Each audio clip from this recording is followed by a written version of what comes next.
ভারতের রাষ্ট্রীয় সংগীত 1 নম্বরত দিয়া আছে নাম জনগণ মন। গীতিকার অর্থাৎ রচক রবীন্দ্রনাথ ঠাকুর। 2 নম্বরত দিয়া আছে প্রথমবারের ভাবে গোয়া হয়।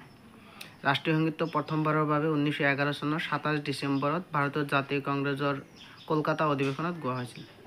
লিখা হয়েছে বাংলা ভাষাত। সংগীত হিসাবে গ্রহণ করা হয়েছিল, অর্থাৎ আমার দেশৰ ৰাষ্ট্ৰীয় সংগীত হিসাবে গ্ৰহণ কৰা হয় হিন্দী সংস্কৰণটো। লিখা হয়েছে বাংলা ভাষাত, কিন্তু যেটো আৰ হিন্দী সংস্কৰণ ওলাইছিল এই হিন্দী সংস্কৰণটোই ৰাষ্ট্ৰীয় সংগীত হিসাবে গ্ৰহণ কৰা হয়। গ্ৰহণেৰ তাৰিখ আছিল 1950 চনৰ 24 জানুৱাৰী। 1950 চনৰ 24 জানুৱাৰী আছিল। প্ৰথম গোয়া হয় কলকাতাত, অৰ্থাৎ 1911 চনত। গোৱাৰ সময় অৰ্থাৎ আমি ৰাষ্ট্ৰীয় সংগীত 52 সেকেন্ডৰ ভিতৰত গাই শেষ কৰিব লাগিব। ইয়ে আমাৰ ৰাষ্ট্ৰীয় সংগীতৰ বিষয়। আমি পৰৱৰ্তী সময়ত ৰাষ্ট্ৰীয় গীতৰ বিষয়ে আলোচনা কৰিম। Thank U.